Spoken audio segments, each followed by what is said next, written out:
मतलब राधा कृष्ण का प्रेम एक खास किस्म का प्रेम है जहां विवाह के बंधन के न होने पर भी प्रेम का चरम रूप होता है। राम और सीता का प्रेम गार्हस्थ्यिक प्रेम का चरम रूप है कि पति पत्नी का प्रेम कितना शानदार हो सकता है। वो देखना हो तो राम सीता का प्रेम देखिए, विशेष रूप से तुलसीदास जी के यहाँ देखिए। इधर कृष्ण गए, उधर गोपियों का रो रो के हाल बुरा, राधा का हाल बुरा। ऐसी दीवानगी आजकल की फिल्मों में आप सोच नहीं सकते, ऐसी दीवानगी थी उस जमाने में उनके बीच। और हरिऔध की राधा ने कमाल कर दिया है। गोपियां पूछती हैं कृष्ण नहीं आ रहे, अब क्या करोगी? ये राधा जी क्या बोल रही हैं? प्यारे जीवें जगहित करें, गेह चाहे ना आवे। मेरे प्रिय खूब जिए, समाज का कल्याण करें, घर बेशक ना आए, कोई दिक्कत नहीं है, मैं चाहती हूं कि समाज का भला होना चाहिए। ये वो बिंदु है जहां राधा यशोधरा बन जाती है, मैथिली शृंगप की यशोधरा। राधा जी आप जानते हैं कृष्ण उनसे बहुत प्रेम करते थे, वो कृष्ण से प्रेम करते थे। उनका विवाह नहीं हो पाया, अलग बात है, लेकिन हमारी परंपरा में प्रेम का जो पराकाष्ठा है ना, प्रेम का चरम, वो तो कृष्ण राधा का है। मतलब राधा कृष्ण का प्रेम एक खास किस्म का प्रेम है जहां विवाह के बंधन के न होने पर भी प्रेम का चरम रूप होता है।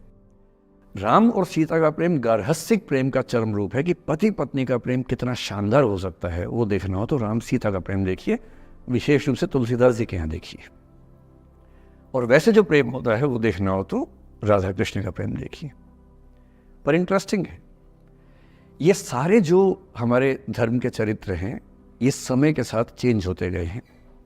राम बदले हैं, कृष्ण बदले हैं, राधा बदली हैं, सब बदले हैं।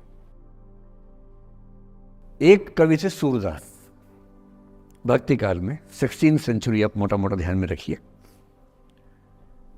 कृष्ण को, आपने वो कहानी सुनी होगी, कृष्ण तो अपने घर में थे, कंस को मारने के लिए वो पैदा हुए थे।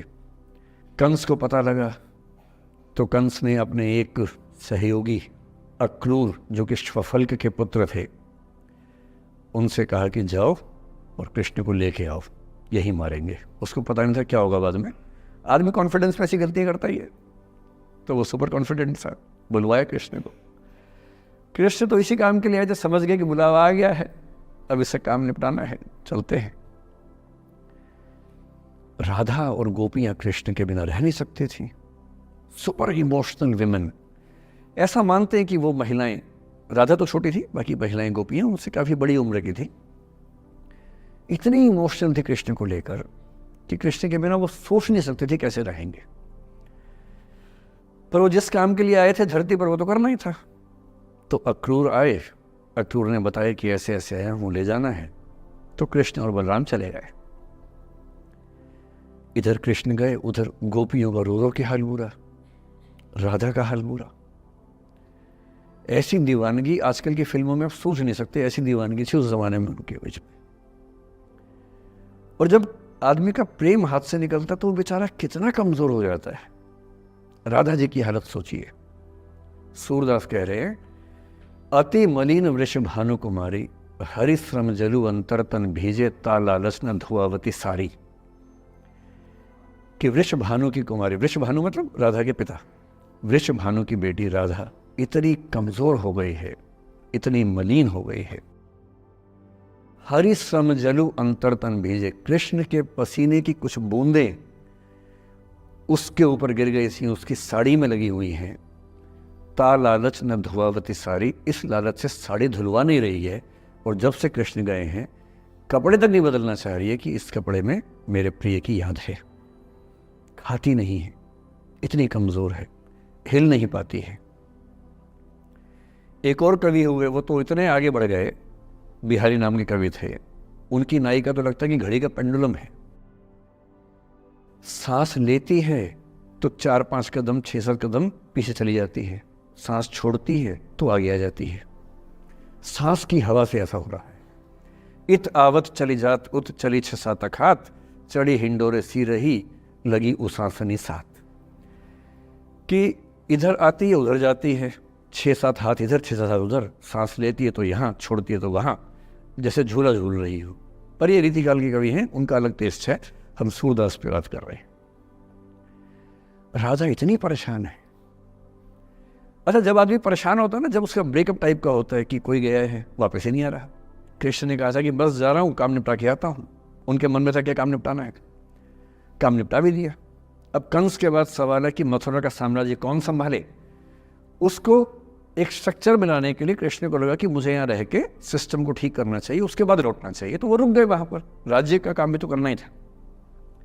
पर प्रेमी व्यक्ति को सब समझ नहीं आया, तो फिर लगता कि नहीं मेरे पास आओ, बाकी सब बेकार की बातें हैं, मेरे पास आओ। कृष्ण आ नहीं रहे, यमुना के इधर कृष्ण है, यमुना के इधर गोपियां हैं, पर आत्मसम्मान भी तो है।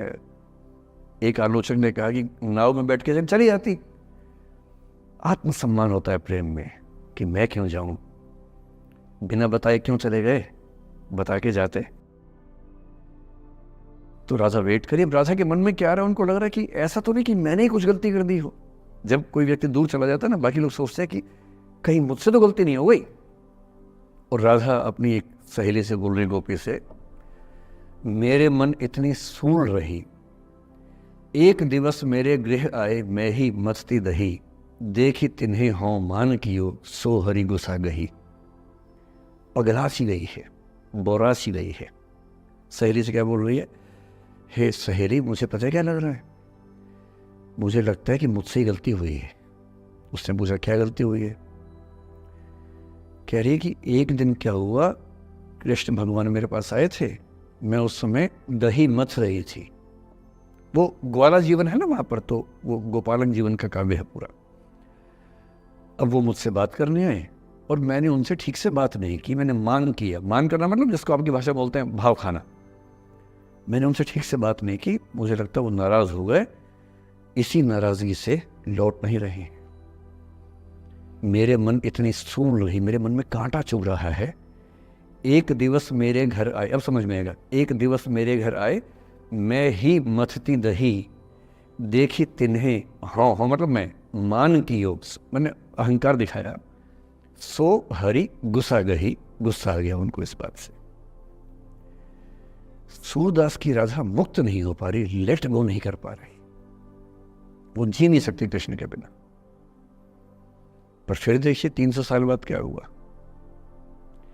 300 साल बाद कमाल हुआ। 20वीं शताब्दी की शुरुआत में एक और कवि हुए, उनका नाम था अयोध्या सिंह उपाध्याय हरिऔध। हरिऔध के नाम से प्रसिद्ध है। उन्होंने एक पुस्तक लिखी, प्रिय प्रवास। प्रिय प्रवास मतलब प्रिय प्रवास पे चला गया है, कृष्ण चले गए हैं मथुरा, अब राधा कैसे जिएगी। 20वीं सेंचुरी की शुरुआत में फ्रीडम स्ट्रगल शुरू हो चुका है।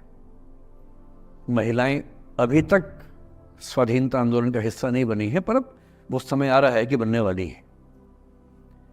और हरिऔध की राधा ने कमाल कर दिया है। गोपियां पूछती हैं कृष्ण नहीं आ रहे, अब क्या करोगी। ये राधा जी क्या बोल रही हैं, प्यारे जीवें जगहित करें, गेह चाहे ना आवे। मेरे प्रिय खूब जिए, समाज का कल्याण करें, घर बेशक ना आए, कोई दिक्कत नहीं है, मैं चाहती हूं कि समाज का भला होना चाहिए। ये वो बिंदु है जहां राधा यशोधरा बन जाती है, मैथिली शनगुप्त की यशोधरा। और जो मैं आपको समझाना चाह रहा हूं उस एग्जाम्पल से वो ये कि हो सकता है कि जिससे आप नाराज हो वो किसी बड़े काम की खोज में हो, वो किसी महानता के रास्ते पर हो। और यदि आपके जीवन में कोई व्यक्ति ऐसा है जो किसी महानता के रास्ते पे है, तो उसके रास्ते को रोकना अपने क्षुद्र हितों के लिए बहुत छोटापन है। और ऐसे मामले में एक ही बात हमें सोचनी है कि वो जिस काम के लिए बना है उसे करने दो। अपने स्वार्थ के लिए किसी को बांध के रखना, किसी को लाश बना के रखना, इसका क्या मतलब है। जाने दो ऐसा क्या है, कुछ तो बढ़िया होगा।